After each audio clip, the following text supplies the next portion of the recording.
Parler du vivant pour sauver ce qu'il en reste, c'est l'ambition de notre génération.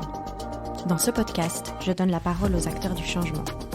Ceux qui croient et agissent en faveur d'une transition écologique et sociale. Ceux qui brisent les codes et créent la société de demain. Je m'appelle Laurie, je suis l'hôte d'Épicéa et j'espère que ces conversations révéleront en vous le chemin du possible. Si le podcast vous plaît, n'hésitez pas à donner une note sur Apple Podcast ou Spotify et à le partager sur les réseaux sociaux ainsi qu'à vos proches. Et maintenant, je laisse place à l'épisode. Bonne écoute! Bonjour à toutes et à tous. Aujourd'hui, je vous livre le dernier épisode de la saison 2 d'Épicéa. Déjà plus de 20 épisodes sont en ligne, ça passe si vite. Pour terminer, et en beauté, avant de se retrouver en septembre, j'ai la grande joie de recevoir Yoann Reboul à mon micro. Yoann est aussi connu sous le pseudo « Le Jeune Engagé ». Il parle d'écologie et de lutte sociale sur les réseaux sociaux, le tout avec beaucoup d'humour afin de faire monter les jeunes à bord du train de la transition. On a parlé de son parcours qui m'impressionne beaucoup et de ses projets qui m'impressionnent tout autant en fait. J'espère que cette conversation vous plaira. D'ailleurs, si c'est le cas, n'hésitez vraiment pas à la partager sur les réseaux sociaux, ça donnera de la force au podcast. Sur ce, je vous souhaite une bonne écoute. Bonjour Yoann et bienvenue sur le podcast, je suis ravie de te recevoir aujourd'hui. Bonjour. Est-ce que pour commencer, tu peux te présenter dans les mots qui sont les tiens ? Oui, je suis Yoann Reboul, j'ai 24 ans, je suis encore étudiant et je suis le fondateur de Le Jeune Engagé sur les réseaux sociaux et j'essaye de parler d'écologie avec un peu d'humour parce que la situation aujourd'hui est un peu alarmante, un peu anxiogène avec tout ce dérèglement climatique qui nous hante. Donc j'essaye avec des blagues de parler de fond pour toucher un maximum, notamment les jeunes, sur ces questions-là. Top. Mais on va faire un peu marche arrière. D'où est-ce que ça vient, tout ça ? Est-ce que tu as toujours été engagé ? Est-ce que tu as eu un déclic foudroyant ? D'où ça vient un peu tout ça ? Ouais, je pense que je peux te dire que j'ai eu un déclic foudroyant parce que avant j'étais un jeune comme beaucoup d'autres, mais pas très sensible aux questions sur l'écologie. Moi, c'est à 16 ans, quand je suis arrivé, j'ai grandi au Canada. Donc déjà les questions un peu de nature, etc., ça me touchait parce que voilà, il y en a quand même pas mal et on est sensibilisé à ça en grandissant aux alentours de Montréal. Mais c'est vraiment au moment où je suis rentré au lycée, j'ai découvert sur les réseaux sociaux le hashtag Nutella tue les orang-outans. Et donc moi ça a été un choc parce que j'étais un grand fan de cette pâte à tartiner. J'avais un énorme pot de 5 kilos chez moi que je mangeais à la cuillère. Genre vraiment, je pense pas que tu puisses faire plus fan de Nutella gros que fan, moi. Quoi. Vraiment. Et moi je découvre et je dis c'est quoi le rapport avec les orang-outans. Ok, il y a beaucoup de sucre, je savais tout ce qu'on disait sur le Nutella, mais pas que c'était lié à la déforestation. Et donc je découvre que l'huile de palme dans le Nutella participe à la déforestation en Malaisie et en Indonésie. Et là c'est le choc, je me dis mais je peux plus continuer à avoir une consommation comme ça irresponsable et qui participe à détruire des espaces entiers de biodiversité, même si c'est très loin. Et donc je décide de retirer toute l'huile de palme. Je découvre qu'il y a de l'huile de palme dans tous les produits qu'on achète. Vraiment, c'est partout. Parce que je découvre que c'est l'huile la moins chère et que les industriels raffolent de ça. Et à ce moment-là, je me dis, ok, mais je dois aller plus loin en fait. C'est pas juste moi, en arrêtant de consommer de l'huile de palme, qu'on va arrêter la déforestation. Et à ce moment-là, je décide de créer 2 pétitions. Une contre Nutella justement et une contre Lu, la marque préférée des Français, de biscuits des Français. Et je me suis dit là, il faut faire quelque chose et il faut aller encore plus loin. Et donc ces 2 pétitions, très rapidement, elles ont été signées par des centaines de milliers de personnes. Et là, je me suis dit, je peux avoir un pouvoir en fait. Même en étant jeune, j'avais 16 ans, je me suis dit, je peux avoir un impact. Et on parle. Et cette question, elle a été parlée dans les médias, ça allait vraiment loin. Même à un moment, Lu m'a appelé au téléphone pour me dire à quoi tu joues. Donc c'est à ce moment-là que je me suis dit, en fait, c'est pas parce que je suis jeune que j'ai pas mon mot à dire et je peux m'engager sur des causes écologiques. Et je pense que c'est vraiment à partir de ce moment-là que je me suis dit, en fait, il y a tellement d'autres sujets, il n'y a pas juste l'huile de palme, je peux aller encore plus loin. Et voilà, petit à petit, ma conscience est faite sur la viande, sur plein d'autres sujets. Attends, donc du coup, t'as 16 ans, t'es au lycée et tu crées une pétition, mais t'as pas encore les réseaux sociaux. Non, ouais. Et donc du coup, comment est-ce que tu l'amplifies ? Elle s'amplifie toute seule alors en fait ? Un peu en fait, il y a un effet de boule de neige. J'étais sur une plateforme de pétition, change.org, et je pense que déjà elle a été partagée très largement par mail. Et ouais, il y a eu un engouement en fait, elle a été très partagée sur les réseaux sociaux, même si j'étais pas présent. Voilà, ouais, ça a été très très rapide en fait. En quelques jours, il y a eu 100 000 signatures. Puis après, voilà, tu l'arrêtes plus, la pétition, elle continue toute seule. Donc je pense que le sujet parlait à beaucoup de monde en fait. Et voilà, de voir ces images d'orang-outans morts, de forêts complètement rasées, dire mais c'est pas normal de... Nous on fait des petites tartines le matin, on pense pas qu'on est en train de participer à la déforestation. Et je pense que ça a touché beaucoup de personnes, notamment en France. Ouais.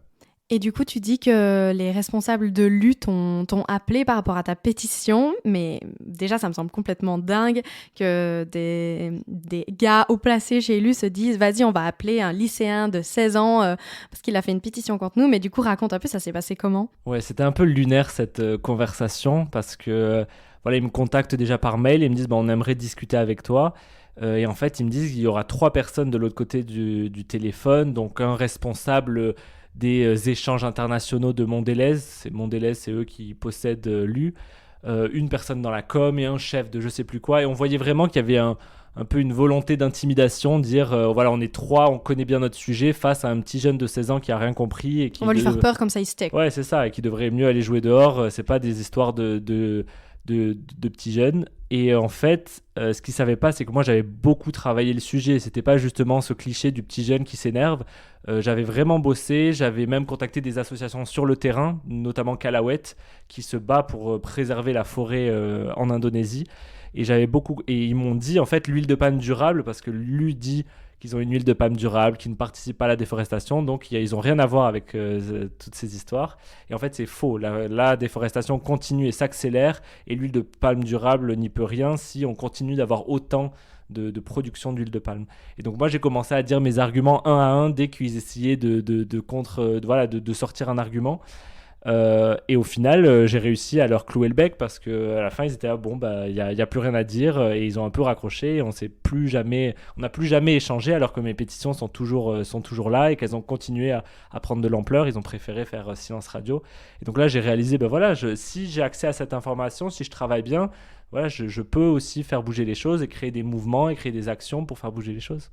Et du coup, après, tu te dis, ok, j'ai ce pouvoir, ça marche. C'est là que tu crées ton compte Instagram ? C'est un peu plus tard le compte Instagram. À ce moment-là, je crée un site internet et une page Facebook, parce qu'à l'époque, c'était encore Facebook, pour essayer de créer des articles justement sur ces sujets-là, de vulgariser en fait des rapports d'associations sur la déforestation ou sur d'autres sujets. Je me suis dit, ça c'est intéressant, mais c'est trop compliqué. Les jeunes, ils vont pas sur les pages de Greenpeace pour voir ce qui se passe. Donc j'ai essayé un peu de vulgariser, ça marchait pas mal. Mais j'ai compris qu'il y avait quelque chose qui se passait sur Instagram pendant le confinement, pendant le second confinement. C'est quand les Reels et les TikTok sont apparus et que beaucoup de personnes passaient du temps sur ces vidéos qui étaient des vidéos drôles, etc. Et je me suis dit, il y a quelque chose à faire en fait, parce que pendant le confinement, on n'a pas envie de parler de dérèglement climatique. On ne sait pas si on va pas tous mourir du Covid. On a peut-être envie, on veut quelque chose de léger, etc. Mais je me dis, le dérèglement climatique, il n'attend pas en fait. Il ne va pas attendre 3 ans que la pandémie pour poursuivre. Donc je me suis dit comment faire, et c'est là que je vais inventer en fait des vidéos humoristiques avec du fond sur les questions environnementales, et ça a vraiment bien marché. C'est là que j'ai lancé mon compte Insta et je me suis dit allez, let's go, il y a quelque chose à faire. Ah oui, donc c'est relativement jeune en fait tout ça, et cette approche humoristique, elle vient d'où ? T'as toujours été dans l'humour pour passer des messages ? Je crois pas. Mes parents me disent que je suis assez drôle. Je sais pas ce que ça vaut, parce que voilà, les parents ils pourraient dire tout et n'importe quoi. Non, mais je pense que c'est un peu ma manière aussi de gérer mon éco-anxiété, ma manière de gérer les choses. Je me verrais pas faire d'être sérieux H24. Je pense que j'aurais lâché depuis un moment parce que justement c'est trop déprimant. Donc c'est peut-être aussi une manière pour moi de me protéger entre guillemets. Je parle d'écologie tous les jours, je mange écologie, je dors écologie. J'ai trouvé le moyen en fait d'en parler qui me permet de... Ouais, c'est aussi hyper créatif et j'aime bien ce côté hyper créatif de trouver le bon angle en fait pour faire une vidéo, pour dire voilà, elle va être impactante, elle va être partagée et en même temps il y a un message hyper fort derrière. Donc je pense que petit à petit j'ai découvert que j'aimais vraiment bien ça, faire ces vidéos. Et je me rappelle la première vidéo, c'était une vidéo où je reprenais la chanson de Dua Lipa et de Angèle. Donc ça part de quand même loin. Il faut que j'aille voir ça. Non, il faut pas la voir, la vidéo, elle est gênante. Mais petit à petit je me suis dit mais en fait c'est Et le fait d'utiliser les tendances en fait d'Instagram, de TikTok, et de me dire je peux utiliser en parlant d'écologie, c'était aussi de montrer qu'en fait, l'écologie, c'est partout. C'est pas, il y a des écolos d'un côté et tout le reste de la population de l'autre, en fait. L'écologie, elle est partout. Il faut, voilà, ça nous touche à tous les étages, à toutes les échelles. C'était vraiment ça que j'essayais de montrer et de rendre l'écologie désirable, en fait. Montrer que voilà, ça peut s'intégrer dans nos vies. Ça doit s'intégrer dans nos vies. Complètement. Et je pense que tu as trouvé un super angle pour le travailler. Mais justement, cet angle, quand on parle, c'est digne d'une agence de com, quoi. C'est léché, c'est réfléchi. Justement, c'est ce qui te pousse par la suite à faire des études dans la communication ou pas du tout? Non, j'ai fait Sciences Po et je suis toujours en fin d'études Sciences Po. Moi, il y a toutes les questions de société m'intéressaient.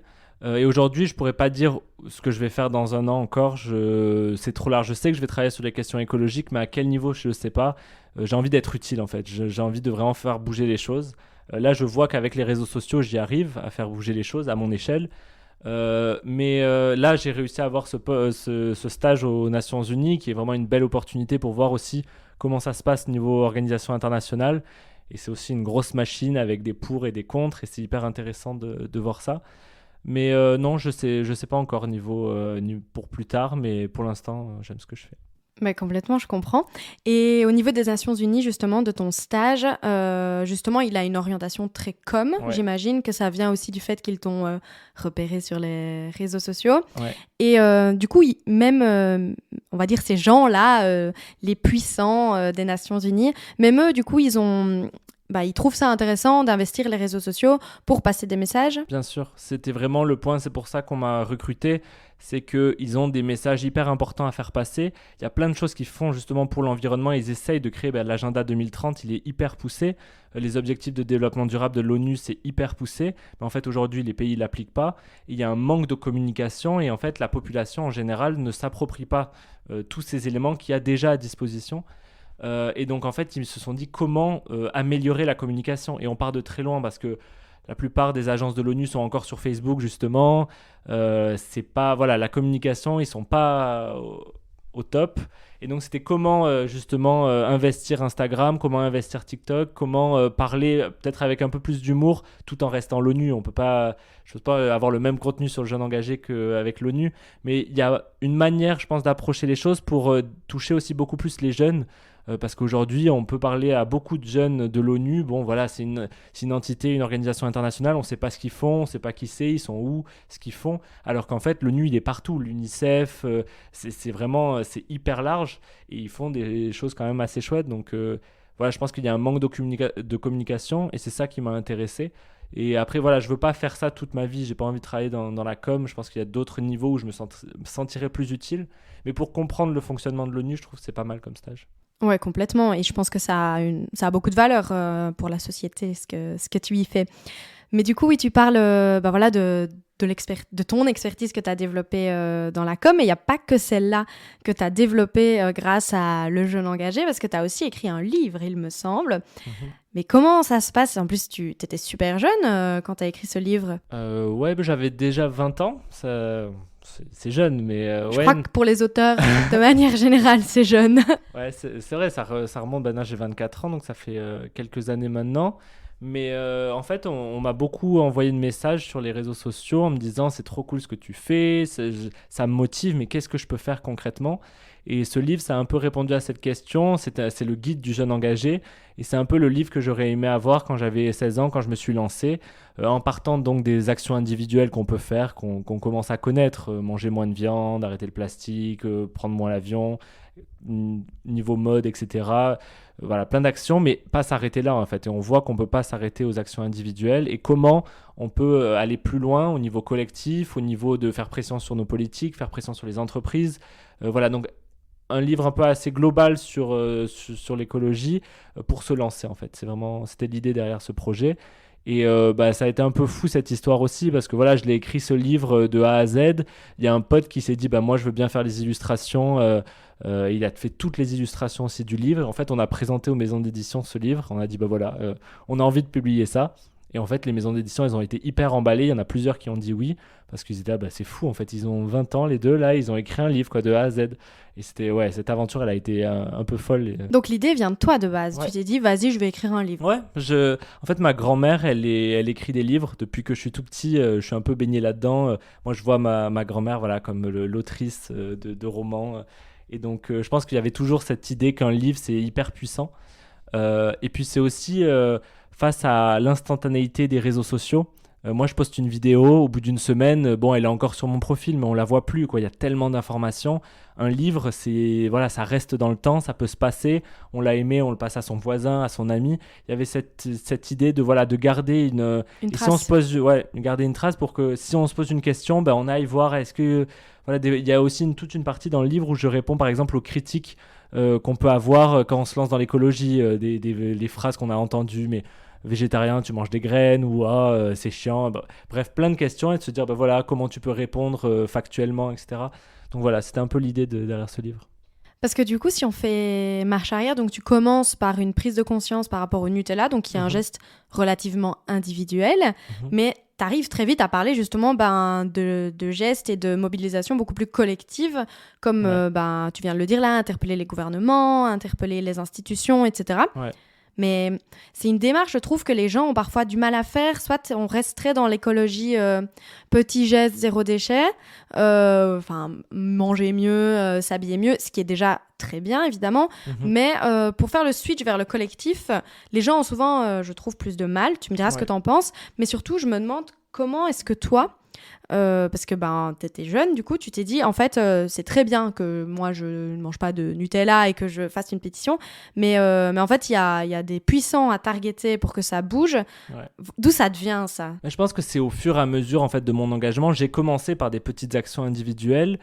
Et là, je viens de penser à quelque chose. En fait, je pense que le moment où j'ai réalisé que si on ne targetait pas les entreprises et les gouvernements, on n'allait pas y arriver, c'est quand moi je me battais contre l'huile de palme, donc dans l'alimentation, et au même moment Total Energy, qu'on connaît bien maintenant, avait décidé d'ouvrir dans le sud de la France une usine de biocarburant à base d'huile de palme. Et cette huile de palme, ils allaient doubler l'importation d'huile de palme en France. Alors que moi, avec ma petite action, j'essayais de réduire le nombre de pots de Nutella qu'on vendait dans les épiceries. Total Energy faisait exploser la demande en huile de palme et donc effacer tous nos efforts, en fait. Et là, je me suis dit, mais c'est impossible de continuer à dire il faut faire des petits gestes si derrière des multinationales comme Total, avec l'aide du gouvernement qui avait accepté ce projet, font n'importe quoi. Donc je pense qu'on ne peut pas juste regarder les actions individuelles si on ne target pas aussi les entreprises. Je pense que c'est vraiment là que j'ai compris que on devait agir aussi à grande échelle. Et du coup, au quotidien, comment tu fais pour garder ce subtil mélange, en fait, finalement j'imagine que tu dois t'informer constamment. Ouais. Comment tu fais pour garder, du coup, la balance je donne du conseil sur l'individuel, le végétarisme, etc. Mais aussi, je fais un peu du plaidoyer, du coup, contre les méchants de ce monde. J'essaye de faire un mix, en fait, pour garder... mes abonnés un peu engagés, parce que si on parle que entreprise ou politique, on se dit c'est trop tard, on n'y arrivera pas et ça décourage. Et donc des fois c'est quand même aussi sympa de parler de petites actions. Un exemple, il y a 2 semaines, à côté de chez moi dans le sud de la France, ils ont bétonné des arbres pour faire un trottoir, mais un truc, tu te dis comment c'est possible de bétonner au pied de l'arbre. L'arbre il avait même plus d'eau pour boire, et on a envoyé plein de mails à la mairie, ils sont venus débétonner et faire des... Et c'est une petite action, ça sert à rien dans la lutte contre le dérèglement climatique ou de la biodiversité, mais au niveau local c'est hyper important déjà de dire il faut respecter la nature qui nous entoure. Et j'ai reçu une tonne de messages qui me disaient mais c'est trop bien, mais moi aussi à côté de chez moi il y a ça. Et là je vais essayer de lancer justement sur les réseaux des petites actions comme ça. Et je pense que ça sauve pas l'humanité, mais en même temps ça redonne de la motivation, en fait, en me disant on a un pouvoir. Et après, j'essaye de déplacer ce pouvoir en disant ok, vous avez fait ça, c'est trop cool, mais aujourd'hui, si on s'y met tous face à Total Energy, on peut aussi avoir ce pouvoir. Et souvent, je pense tu demandais pourquoi il y a beaucoup d'individus qui restent sur les actions individuelles, c'est parce qu'ils se sentent qu'ils ont un impact à leur échelle, ils ont un impact, ils peuvent faire bouger les choses. Et quand tu regardes les médias, quand tu regardes les décisions politiques, tu te décourages. Tu te dis, tu te dis, oui, moi au moins, je fais mes actions. Donc là, j'essaye de montrer à ces personnes qu'ils ont aussi un pouvoir si on se rassemble. Il y a le pouvoir du collectif à se dire, si tout le monde en s'y met, on peut faire tomber des multinationales et leur dire, vos projets e-cop, faire des pipelines chauffés en Ouganda, c'est pas possible en fait. Mais complètement, je suis tellement d'accord avec toi. Et je trouve ça vraiment bien que tu aies trouvé le mécanisme de mobilisation des gens tout en utilisant les codes des réseaux sociaux. Je m'explique parce que tu vois, les ONG, ça fait des dizaines d'années qu'elles font ça, qu'elles mobilisent. Mais il y a rien à faire. Elles sont pas hyper visibles sur les réseaux sociaux. Et ça, c'est quelque chose que tu as bien réussi à faire, à être très visible. Comment tu fais justement pour ça? Enfin, est-ce que tu t'es posé un matin, tu t'es dit, ok, je vais craquer le code d'Instagram ou est-ce que c'est aussi quelque chose qui t'intéresse, savoir quelles sont les tendances, etc. Comment tu vois un peu, du coup, l'ambivalence de ces deux mondes? Mais je pense que j'étais un consommateur de réseaux sociaux avant d'y être et de m'y exposer. Mais je pense qu'en fait, j'ai réalisé que les personnes sur les réseaux, on l'a vu avec tous les influenceurs qui existent aujourd'hui sur ces plateformes, il y a un besoin d'identification en fait. On a envie de... Je ne sais pas si c'est une bonne chose, hein, et des fois je me pose la question, c'est peut-être pas la meilleure solution, mais on a besoin de s'identifier à une personne et se dire, voilà, avec cette personne, on se bat et on agit. On a un peu cette représentation avec Camille Etienne en France, où voilà, c'est le modèle de l'écologie, et elle lance des mouvements et tout, c'est génial.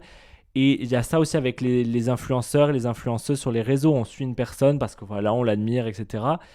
Et ça me dérange un peu cette façon d'agir, mais je me dis c'est aussi la seule manière de parler sur les réseaux sociaux. Et j'ai vu en me mettant en avant, parce qu'avant j'étais sur les réseaux sans me montrer, ça marchait pas. Dès que j'ai commencé à me mettre en avant et à expliquer, voilà, je suis un jeune comme... Et je pense qu'il y a ce côté-là, en fait, je suis un jeune comme vous, j'essaye de comprendre ce qui se passe sur cette planète et j'essaye d'agir. Je pense que les gens, voilà, s'identifient, se disent, moi aussi, en fait, je peux faire comme Johan, voilà, je peux déjà faire des actions individuelles, mais je peux aussi me rebeller contre des grosses boîtes. Je pense qu'il y a ce côté-là, en fait, sur les réseaux sociaux, avec toute cette... Et je me suis dit aussi, il y a beaucoup d'influenceurs qui disent un peu n'importe quoi sur les réseaux sociaux. Ils vont pas disparaître du jour au lendemain.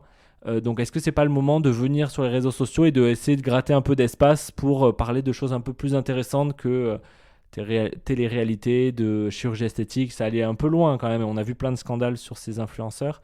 Donc je me suis dit c'est peut-être aussi cool d'utiliser ces tendances, d'utiliser ces outils en fait des réseaux sociaux, mais pour parler avec quelque chose d'un peu plus intéressant. Et je dis pas que j'ai inventé ça, hein. Il y a plein d'influenceurs qui parlent qui parlent de sujets hyper variés sur le body positivisme, sur le féminisme, l'antiracisme, et c'est hyper cool. Je trouve qu'il y a une nouvelle vague en fait d'influenceurs aujourd'hui sur les réseaux, et ça fait un peu de bien de voir des choses un peu plus poussées que juste de pousser à la surconsommation comme on a vu avec plein. Justement, tu dis plusieurs fois le mot influenceur. Est-ce que c'est une étiquette que tu apprécies ? Ça me dérange pas en fait. Je me dis pas influenceur, même créateur de contenu. Je sais pas trop ce que ça veut dire, mais on me le dit souvent et moi je me vexe pas quand on me dit influenceur, parce que justement je pense qu'on peut être influenceur d'autre chose que l'image qu'on a des influenceurs aujourd'hui. Donc c'est vraiment ça que j'essaye de prôner en fait, et me dire voilà, on peut influencer différemment. Et parce qu'on m'a dit mais tu prônes un peu un modèle qui est pas top en fait et qui pousse à la surconsommation justement, et je me dis oui, mais aujourd'hui c'est un peu système anti-système. Est-ce qu'il faut rentrer dans le système d'Instagram pour agir, ou est-ce qu'il faut être anti-système et voilà, se séparer de tout ce monde des réseaux sociaux? Et moi je pense que j'ai une action plus efficace sur les réseaux sociaux aujourd'hui. Et du coup, ça trigger jamais rien en toi de voir, du coup, toi, tu fais du contenu qui a une valeur ajoutée. Et à côté, il y a vraiment énormément de contenu qui n'a pas vraiment de valeur ajoutée. Je veux dire, les réseaux sociaux, parfois, c'est vraiment la course un peu à la bêtise. Ouais. Comment tu le vis, ça? Et du coup, de peut-être aussi être mis avec cette étiquette influenceur. Je me fais un peu l'avocat du diable, hein, parce que moi, je m'en fous quand on me dit que je suis influenceuse aussi. Mais du coup, d'être peut-être un peu mis dans le même pot que ces gens-là. Mais pareil, ça me dérange pas, parce que je me dis que je gratte un peu d'espace médiatique, on va dire, à toutes ces personnes qui racontent pas grand-chose. Voilà, quand je vois qu'une vidéo est vue 100 000, 200 000, voire 1 million de fois, je me dis que j'arrive à toucher des personnes sur les réseaux sociaux qui ne seraient pas allées par eux-mêmes voir des contenus sur l'écologie. Donc grâce à l'humour, et l'humour a un poids hyper important dans ce combat, comme l'art aussi a beaucoup de... C'est plein d'outils hyper importants, je pense, à prendre en compte quand on se bat pour des belles causes. Là, je me dis, en fait, j'arrive à toucher des personnes qui ne seraient pas du tout sensibles à ces questions et qui vont pas aller sur mon compte ou voir. Mais là, avec cette vidéo qui a un peu... J'essaye de sortir de la bulle écolo, en fait. C'est un peu mon but premier en ce moment. Et ça marche plutôt bien quand je sais, ou quand il y a des haters qui viennent me dire, ah, mais tu racontes n'importe quoi et tout. Là, je me dis, ah, là, j'ai touché des personnes qui connaissent, qui n'ont pas entendu parler du sujet ou qui se sentent un peu agressées parce que je parle de consommation de viande ou... Et justement, ça met une petite graine, je pense, dans le cerveau de quelques personnes et c'est bien, ça, on parle du sujet, quoi. Et du coup, tu parles des haters, tu le vis simplement comme ça t'atteint...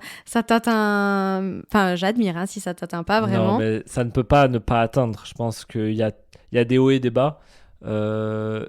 J'essaye de prendre de plus en plus de distance parce que j'ai compris comment ça fonctionnait et que voilà, on n'est jamais à l'abri de haters. Et maintenant, j'essaye de rendre ça positif en disant plus il y a de haters et plus le message est en train d'être diffusé à des cercles en fait qui sont que ça rend inconfortable en fait les questions écologie parce que souvent c'est ça, on questionne un peu notre vie un peu confortable, etc. Et il y a des personnes qui aiment pas ça. J'ai un peu plus de mal avec les personnes dans le cercle écolo qui vont dire que j'en fais jamais assez, tu vois, je serai jamais parfait. Et donc ils vont aller questionner le petit truc derrière moi il y a un petit bout de plastique qui dépasse donc t'es vraiment pas écolo ou t'aurais pu dire ça aussi ou t'aurais pu bah oui j'aurais pu mais là je suis en train de parler d'un sujet, j'en parlerai aussi à un autre moment. C'est difficile, on peut pas, tout le monde peut pas être heureux avec ce que je crée, mais c'est lourd en fait ces personnes pensent peut-être pas que en fait c'est des dizaines de messages qu'on reçoit comme ça et à un moment c'est un peu lourd en fait et la charge mentale justement de tout ce combat des fois elle peut être importante.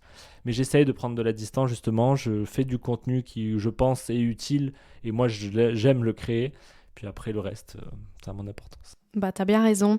Et du coup tu disais bah oui qu'il y a une certaine charge mentale quand tu reçois ce type de message. Comment le vit ton cercle proche aussi tout ça? Je pense qu'ils le vivent plutôt bien parce que j'arrive à séparer un peu les deux quand même. Moi, quand je suis avec mes amis ou ma famille, j'essaie de m'extraire de... Je suis plus le jeune engagé quand je suis avec eux, même si je renie pas mes engagements et je reste qui je suis, mais... Ah bon, tu vas pas en vacances à Dubaï? Voilà, je pars pas avec ma famille à Dubaï, mais j'essaie de quand même prendre la distance et on parle pas de réseaux sociaux, on parle pas du jeune engagé quand je suis... Certaines fois oui, mais voilà, j'essaye aussi de séparer ces deux mondes pour me préserver, je pense aussi. J'ai envie de faire d'autres choses et déconnecter totalement à certains moments. C'est difficile de déconnecter, mais j'essaye au maximum. Et ils le voient, là, mes parents, etc. Ils étaient un peu inquiets au début de l'ampleur que ça prenait avec mes études. Est-ce que tu vas réussir? Là, il y a mon mémoire qui approche. Ils me disent, est-ce que tu vas réussir à l'écrire ce mémoire? Et je dis, oui, oui, vous inquiétez pas. Mais pour l'instant, ils sont plutôt amusés de voir que, pareil, ils connaissent pas trop le monde des influenceurs, etc. Et quand on m'a arrêté dans la rue, etc., ils sont là, mais c'est quand même bizarre. Mais c'est assez drôle. Pour l'instant, ça n'a pas pris de proportions, tu vois, menaçant pour eux. Mais voilà, j'espère que ça va rester comme ça. Ben, j'espère pour toi aussi. Donc, il y a tout ce pan Instagram, réseaux sociaux. Tu prends aussi part à des mobilisations. On s'est d'ailleurs croisés à la mobilisation Lockdown en Belgique. Mm-hmm. Et tu as d'autres projets pour la suite qui vont plus loin que ça, me semble-t-il. Est-ce que tu peux un peu nous raconter? Oui, c'est un peu une aventure folle là, qu'on est en train de préparer avec Victoria Guillaumont, qui a le compte Nouvel Oeil sur les réseaux sociaux. Et on s'est mis... En fait, c'est elle un jour qui m'a contacté, on ne se connaissait pas. Et elle m'a dit j'ai envie de partir en Inde en train pour constater les impacts du dérèglement climatique dans toute cette région. Et elle a dit est-ce que tu veux venir? Et je lui ai répondu oui, alors que je la connaissais pas, on s'était jamais vu. Et je sais pas, intuitivement, je me suis dit ouais, je le sens, je sens cette fille, elle est hyper... J'écoutais aussi ses podcasts justement et je me suis dit waouh, c'est hyper impactant. Vas-y, banco, j'y vais. J'y vais. On va préparer ce voyage. Et aujourd'hui, donc, on a le projet de partir dans la ville de Shimla en Inde. C'est au nord de l'Inde et ils ont plein de problèmes. Il manque de pluie, il manque de neige, notamment parce qu'il y a eu beaucoup de déforestation et il y a un manque de régulation naturelle. Et c'est un vrai problème. Et aujourd'hui, donc, on va traverser, mais sans avion parce qu'on veut être sobre. Donc, on va prendre le bus, le train, le bateau pour aller jusqu'en Inde. Donc c'est déjà un peu une aventure d'aller jusque là-bas. On va traverser donc la Turquie. On va s'arrêter en Turquie pour voir justement les conséquences du dérèglement climatique. On va s'arrêter en Égypte, en Arabie Saoudite, puis après on va traverser pour aller en Inde. Et tous ces pays en fait sont en train de subir aujourd'hui le dérèglement climatique. Et souvent on pense on dit en 2050 il y aura ça, en 2030 on aura ça. On commence à connaître les sécheresses en France, en Belgique, mais on a eu des inondations, mais pas au niveau d'aujourd'hui, ce que peut vivre l'Arabie Saoudite, ce que peut vivre l'Inde. Donc on a envie de montrer que c'est actuel en fait. On se bat aujourd'hui pour le dérèglement climatique parce qu'il y a des gens qui souffrent actuellement du dérèglement climatique, mais on veut en faire un documentaire et on veut essayer de montrer qu'il y a du positif dans tout ça et que les personnes n'attendent pas des décisions politiques pour agir et lancent des projets et s'adaptent en fait face à tout ça. Donc on va essayer de rendre ça joyeux malgré le thème qui n'est pas très joyeux. On se focalise sur la thématique de l'eau et l'accès à l'eau qui va être un gros enjeu dans les prochaines années et voir comment ces peuples justement arrivent à s'adapter. Toute une problématique. Waouh! Et du coup, vous allez donc produire un documentaire. Ouais. Vous partez avec une équipe. Comment ça va se passer? Non, on part qu'à deux. Parce qu'on a envie de garder de l'authenticité dans les rencontres qu'on va faire sur le chemin. On va rencontrer des personnes qu'on aura contactées, mais on a envie aussi de rencontrer des personnes sur le chemin, notamment quand on va devoir faire du stop, quand on va devoir prendre des trains. C'est vraiment aussi de filmer toute cette aventure, en fait, montrer qu'on peut voyager autrement que de prendre l'avion et que souvent on dit qu'on part en vacances et c'est quand on arrive dans le pays en avion, souvent on arrive que là commence l'aventure. Il faudrait peut-être imaginer différemment le voyage et de dire l'aventure c'est peut-être aussi le chemin en fait. Peut-être pas partir aussi loin qu'en Inde, ça c'est un peu un défi fou qu'on s'est lancé, mais voilà, de partir peut-être moins loin aussi certaines fois et de dire l'aventure c'est aussi le voyage. Donc ça c'est aussi une deuxième partie, un deuxième thème je pense du documentaire. Ouais. Et du coup, oui, vous partez tous les deux avec vos caméras et vous allez réaliser un documentaire, c'est absolument fou. Mais surtout, il y a aussi une grosse démarche en amont. J'imagine que vous devez vous documenter énormément pour bien connaître les problématiques, même si vous en apprendrez sur place, Oui, bien j'imagine. sûr. C'est tout un travail là avec Victoria. On travaille tous les jours. On rencontre des personnes via Zoom. Là, on fait des appels un peu tous les jours avec plein d'acteurs sur le terrain, d'actrices. Sur les questions de l'eau, sur le transport, sur des personnes qui ont déjà voyagé. Hyper intéressant de rencontrer toutes ces personnes qui sont... J'ai jamais vu des gens aussi... J'ai l'impression, j'ai refoi en l'humanité quand je vois toutes ces personnes qui veulent nous aider en échange de rien, mais qui sont là, c'est trop cool, on va vous aider. Nous, on a des contacts partout dans le monde. Donc je pense que ça va être une aventure humaine incroyable. Et je pense qu'on en a besoin justement dans ces... Quand là, on se bat au quotidien contre le dérèglement climatique, mais des fois, on oublie pourquoi on se bat. Et je pense que ça va être important d'aller voir toutes ces personnes qui ont beaucoup de choses à donner humainement. Puis c'est aussi beaucoup de logistique. On cherche des sponsors parce que c'est pas gratuit de partir à l'autre bout du monde en train. On a lancé un crowdfunding aussi pour que nos abonnés puissent participer à cette aventure aussi. Et notamment, on va soutenir des projets sur place tout au long du voyage. Donc ouais, c'est une grosse organisation. On part fin septembre, donc il reste plus beaucoup de mois, donc ça approche vite. Mais ouais, c'est une avance. Ça va être dingue. Ouais. Et vous partez combien de temps? 6 mois. Ouais, 6 mois. Et vous faites du coup un aller-retour Ouais. On part donc tout le tracé, ça sera de l'aller, ça sera Turquie. On passe par Chypre, Égypte, Arabie Saoudite, Oman. On traverse en bateau pour l'Inde. Et le retour, on veut le faire en bateau cargo. Mais bon, on a des soucis avec les bateaux cargo parce que depuis le Covid, c'est plus difficile de monter sur des bateaux de marchandises. Donc là, on galère un peu sur le retour, mais on va trouver une solution justement pour rentrer en bateau jusqu'en France. Parce que oui, du coup, le but, c'est vraiment de montrer qu'on peut faire cet aller-retour de manière riche culturellement, émotionnellement, en termes de paysage et tout, mais... bas carbone, quoi. Exactement, de manière sobre, c'est toute la question. Ouais. Et on va voir si c'est possible, justement. Est-ce qu'on va y arriver? Il y a un peu cette question. Va-t-on arriver jusqu'à Shimla en Inde? Va-t-on arriver à rentrer? Ça fait partie de l'aventure aussi d'avoir des incertitudes. Mais on espère grandement quand même qu'on va y arriver. J'espère pour vous. Ça a l'air d'être très prometteur.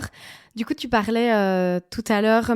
de ton engagement et comment ça peut être décourageant parfois d'oublier un peu, d'avoir la tête dans le guidon et d'oublier pourquoi on se bat. C'est quelque chose qui t'arrive parfois d'amasser énormément d'informations négatives. Ouais, bien sûr. Et je pense qu'on parle beaucoup d'éco-anxiété en ce moment. Des fois, je déprime grave on va pas y arriver, c'est trop dur, que des mauvaises nouvelles certaines fois, que ce soit dans les médias ou des décisions politiques. Des fois, c'est dur. Et moi, en plus, j'essaye de faire des blagues sur les réseaux sociaux. Donc, quand j'ai pas le moral, comment sourire devant mon téléphone, c'est compliqué. Donc justement, je pense que des projets comme ça, voilà, et je m'en rends compte aussi quand j'assiste à des conférences ou que je rencontre d'autres personnes engagées, ça me rebooste en fait, me dire je suis pas tout seul dans tout ça, il y a plein de personnes hyper cool qui s'engagent et ensemble on va vraiment réussir. Et je pense qu'aller voir d'autres personnes dans plein de pays du monde, parce que moi voilà, c'est très franco-français en ce moment, parce que voilà, je suis en France et je parle de toutes les problématiques, il y en a en France de décisions à la con. Aujourd'hui, j'essaye de voir, voilà, dans tous les pays, se bouge. Il y a plein de jeunes aussi dans plein de pays, notamment en Inde où ça a beaucoup bougé. Ils fonctionnent beaucoup au charbon en ce moment, mais il y a plein de jeunes qui essayent de faire bouger le gouvernement. Des pays aussi qui sont quand même pas très démocratiques, donc c'est pas la même. Nous, on peut encore à peu près manifester dans la rue. Il y a des pays où c'est beaucoup plus compliqué. Et j'ai beaucoup de respect pour toutes ces personnes qui mettent leur vie en danger quand même pour défendre des valeurs. Donc voilà, c'est tout ça aussi que j'ai envie d'aller voir et de lutter contre cette éco-anxiété. C'est pas toujours facile, mais voilà, c'est des hauts et des bas, je pense que comme dans tout engagement. Complètement, et comme tu dis, je pense que voilà, d'aller à la rencontre de l'autre, de voir les gens qui font des choses, parfois, comme tu dis, en l'échange de rien, quoi, qui ont juste bon cœur, ça redonne foi en l'humanité, parce que parfois, c'est vraiment la merde. Non, mais comme ce podcast, tu vois, je suis trop content d'être là pour... je sais que toi, tu te bouges de ouf aussi et ça redonne de force, tu vois. Et... merci beaucoup. Je pense que c'est un excellent mot de la fin. Merci beaucoup, Johan, et à bientôt. Avec plaisir. À bientôt. J'espère que cet épisode vous a plu. Si c'est le cas, n'oubliez pas de vous abonner au podcast. Si vous voulez réagir à nos propos, la section commentaires est faite pour cela. Ou alors, vous pouvez me retrouver sur Instagram sous le pseudo @goodmorninglo. On se retrouve dans 2 semaines pour un prochain épisode d'Épicéa et d'ici là, prenez soin de vous.